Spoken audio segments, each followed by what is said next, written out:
Oh, there you are. I thought I heard the bell. Come in, love. There's tea. Still warm, still warm.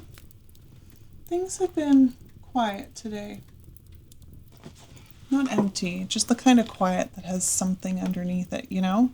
Like the world's holding its breath. Like something it's about to remember. I was just thinking about the circle again. Not the lantern one, but the older one. The one with the moss and the silence and the memory. You haven't seen it? Well, you'll want to hear this one then. It's not my story exactly, but it's not either. Come, pull up a chair. I'll tell you what happened. The path felt different that morning. Not unfamiliar, not even changed.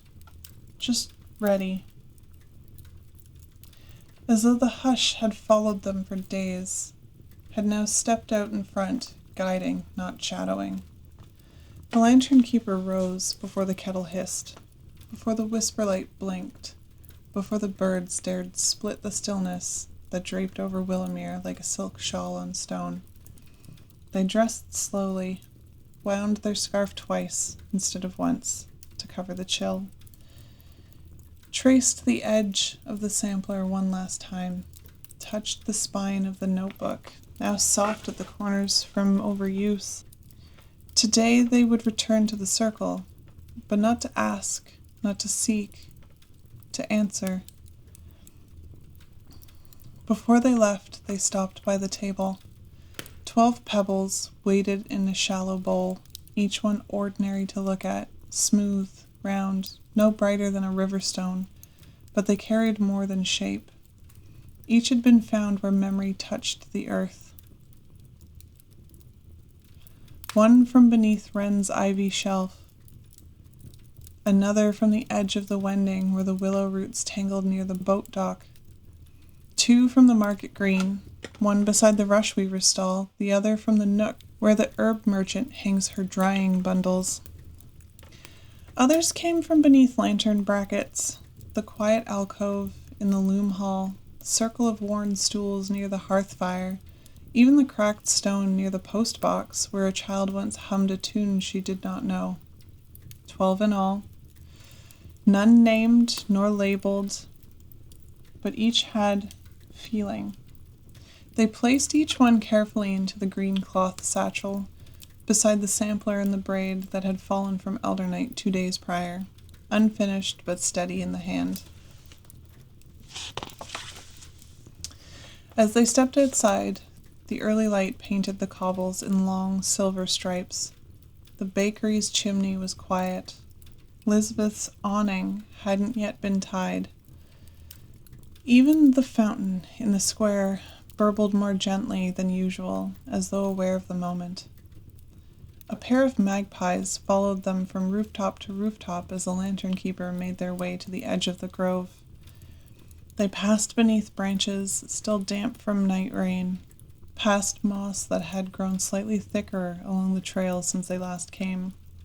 The land had been busy in the quiet. It always is. The lantern keeper came into view, not with grandeur, but recognition, like turning the page of a book and finding your own handwriting in the margins. The trees bowed inwards just slightly. The grass curled around the stone just so. The circle, when they reached it, was whole. 12 standing stones, 12 markers of something that had once been, something that remembered, something that had begun to speak again.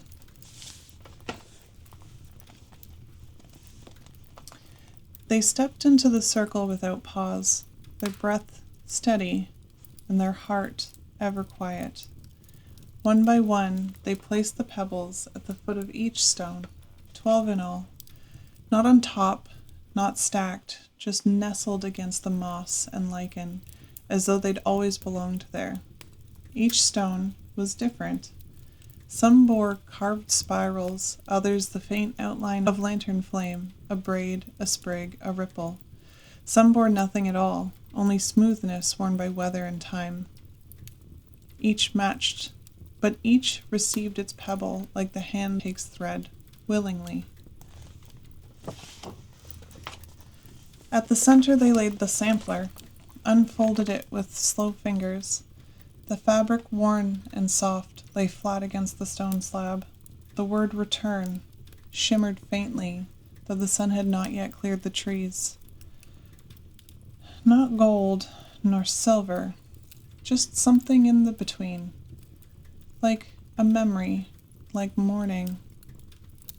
They reached into their notebook, tore a single blank page from the back, and folded it once, then again, then placed it beneath the sampler. A new page, a space waiting for the memories to be written. Then they waited, not for spectacle, but for the moment to settle. And when it did, a whisper light began to stir. Above the sampler, not summoned, not coaxed, just there. It hovered and spun once, twice, then steadied. Soft gold, dim as a heartbeat, but still present. It did not blaze. Its presence was enough. The lantern keeper did not smile, but they pressed a palm gently into the sampler's edge, and whispers, "You are seen." The whisper light flickered once, and held.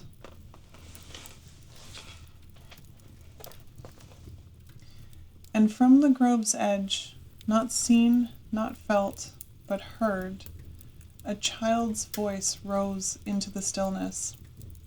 Circle of roots, circle of flame, keeper forgotten, keeper remains.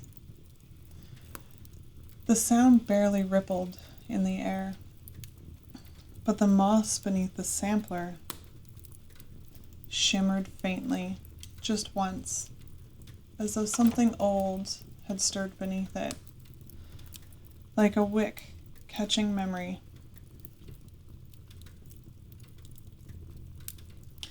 Back in the village, the echo spread, not loudly, not widely, but fully.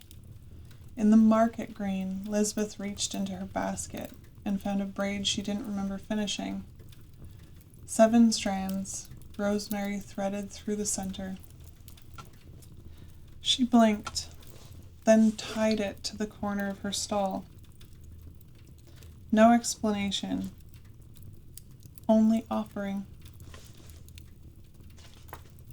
At the hearth circle, Wren poured 2 cups of tea, set one beside her own, and didn't touch it, didn't question it, just let the steam rise.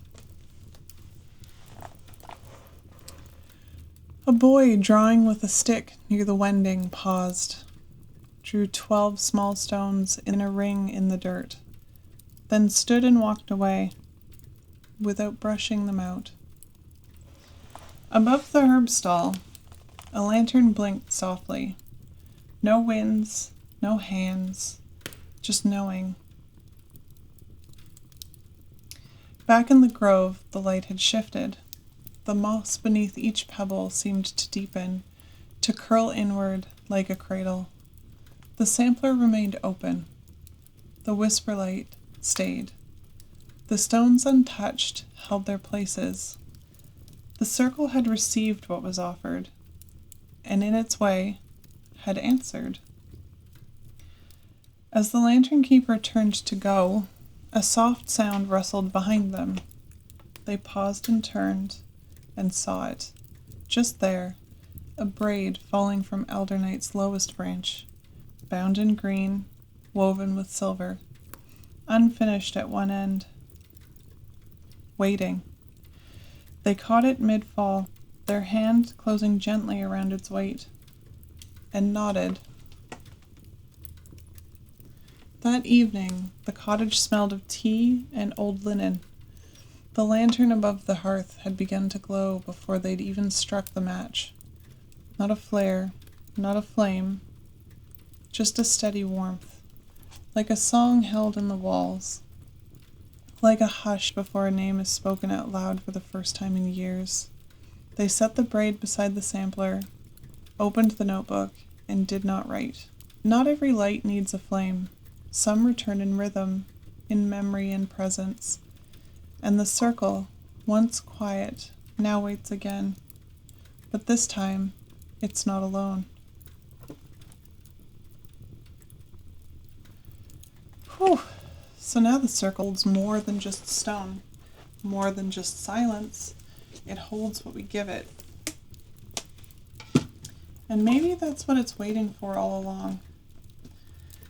Memory doesn't just sit in stories. It moves in fingers and stitches and songs, and sometimes it waits for us to find our way back. But once it's lit, it doesn't fade so easily. Not here, not anymore. You stay as long as you like, all right? I'll be here. The kettle's always on, and the next story is on its way.